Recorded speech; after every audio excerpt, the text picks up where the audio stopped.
setengah-setengah ulama kata tidak, bukan 8 sebenarnya, lebih lagi kalau kita perhati, kita perincikan kandungan dia tu. Misalnya dia ada abwab tib, perubatan cara Nabi SAW lah. Itu satu bab yang tersendiri tu. Boleh dikatakan setiap kitab jami' ada. Mana kalau kita masukkan tu suku pula bahagian rawatan dan penyakit-penyakit, kitabul marda, suku. Tapi kalau kita nak letak sekali penyakit dan rawatan dia tu sekali lah, maka jadi 9 kita kata. Kemudian kalau kita nak asingkan, maknanya dia boleh pergi sampai mungkin paling tidak 15 pecahan dia. Orang panggil kitab jami'. Kalau kita nak perlu lagi lah, misalnya kita kata kitabul jihad, dia ada satu bab asing, perasingan, bukan termasuk di bawah kitabul siyar, bukan termasuk di bawah kitab tarikh, tidak. Kitabul jihad dia ada bab suku, hadis-hadis tentang jihad. Baiklah, apa yang disebutkan tadi, setengah-setengah ulama tulis kitab yang perasingan pula untuk tiap-tiap satu tadi. Misalnya Abu Bakr ibnu Abi Khuzaimah, Ibnu Khuzaimah ni sini sepatutnya Kitabut Tauhid, dia tulis. Kitabut Tauhid maknanya dia ambil satu bahagian saja daripada jami', tetapi hadisnya lebih banyak lah, tebal juga kitab tu. Kitabut Tauhid mana menceritakan tentang akidah. Begitu juga Kitabul Asma' was Sifat, karangan Baihaqi. Ini pun cerita tentang akidah juga, terutamanya tentang tauhid lah.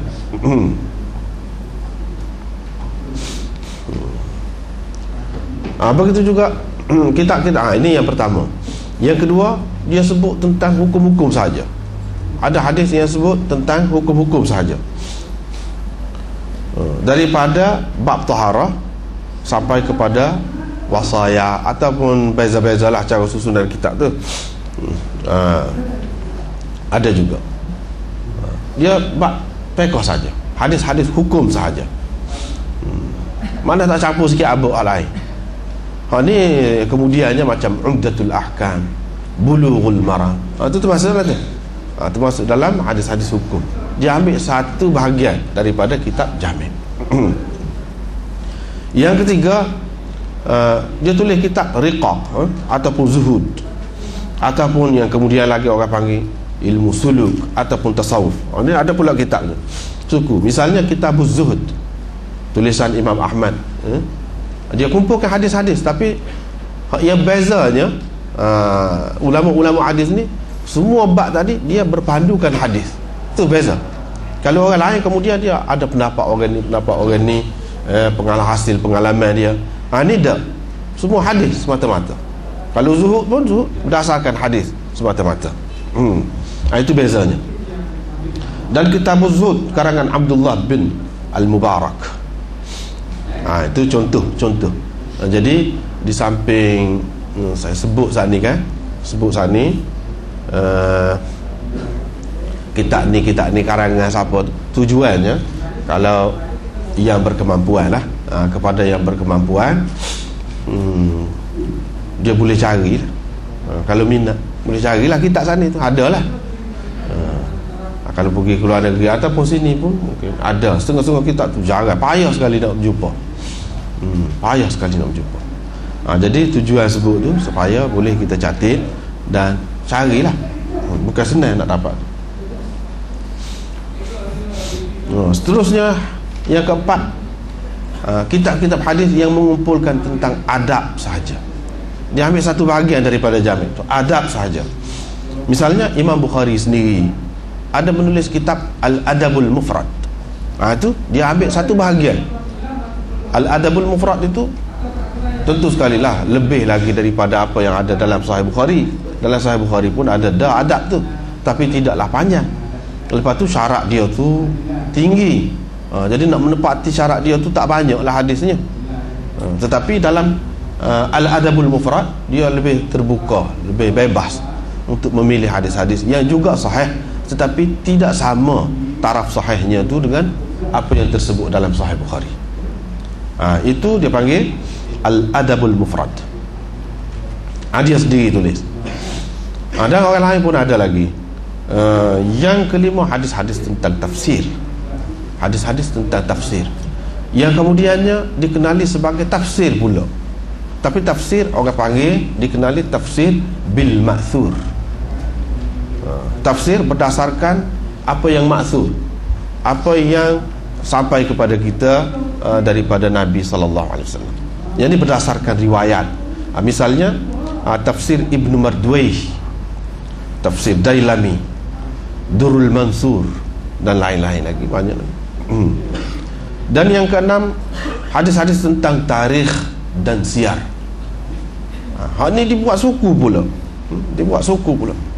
Hadis-hadis tentang tarikh dan siyar ini terbagi kepada dua. Tarikh ini, satu kejadian langit dan bumi, kejadian makhluk, haiwan, jin, syaitan, malaikat, nabi-nabi, umat-umat dahulu. Itu termasuk sejarah lah. Tapi sejarah itu bukan sejarah manusia saja, sejarah kejadian alam, daripada awal hingga kepada sebelum Nabi sallallahu alaihi wasallam.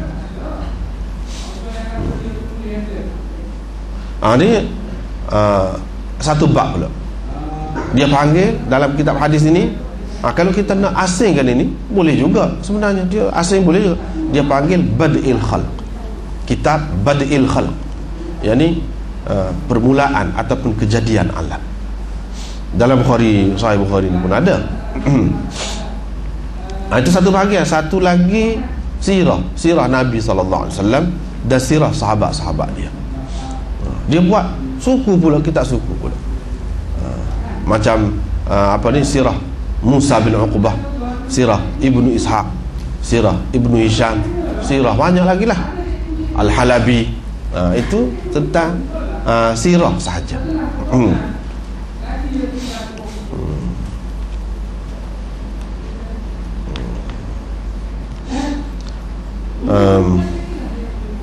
Kemudian bahagian sirah ni pula detail pula, detail pula.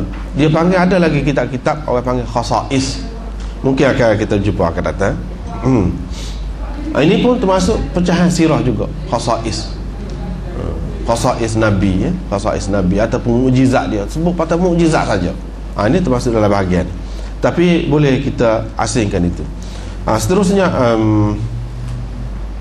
hadis-hadis tentang fitan. Tentang fitan. Yang ni kitab yang berasingan, dia asingkan tentang fitan. Yang ni fitnah-fitnah ataupun pancaroba di sepanjang zaman. Ini ada disebutkan. Di antaranya kitab yang besar, iaitu kitab Nu'aim bin Hammad.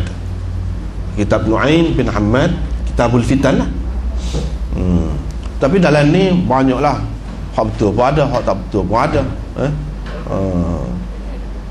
hak karut pun ada, hak sahih pun ada. Kitab Nu'aim bin Hammad. Yang ke-8-nya, kitab yang mengumpulkan manaqib dan mathalib. Manaqib dan mathalib. Manaqib ni, kalau manaqib kumpulan, manaqib kumpulan, misalnya manaqib Quraisy, kelebihan Quraisy. Manaqib Ansar misalnya, manaqib Ahlul Bait, keluarga Nabi sallallahu alaihi wasallam. Dia ada suku-suku pula kita. Manaqib sahabat 10 yang disebut oleh Nabi sallallahu alaihi wasallam sebagai ahli syurga. Dia ada suku pula, kitab. Sini ni pula banyak pecahan pula. Manaqib Ansar ada orang buat suku. Manaqib sahabat 10 ada. Manaqib Khulafaur Rasyidin suku pula. Begitulah. Manaqib isteri-isteri Nabi sallallahu alaihi wasallam ada suku pula, kitab. Begitu. Umpamanya tentang sahabat 10 ni, Ar-Riyadun Nadhirah fi Manaqibil Asharah. Ni di antara yang terbaik lah. Ar-Riyadun Nadhirah fi Manaqibil Asharah.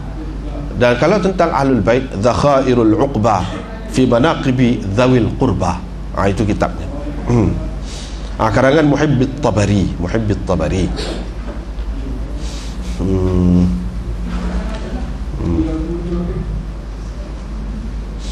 Kemudian manaqib seorang-seorang pula ada juga. Manaqib Umar, manaqib Ali, manaqib Uthman.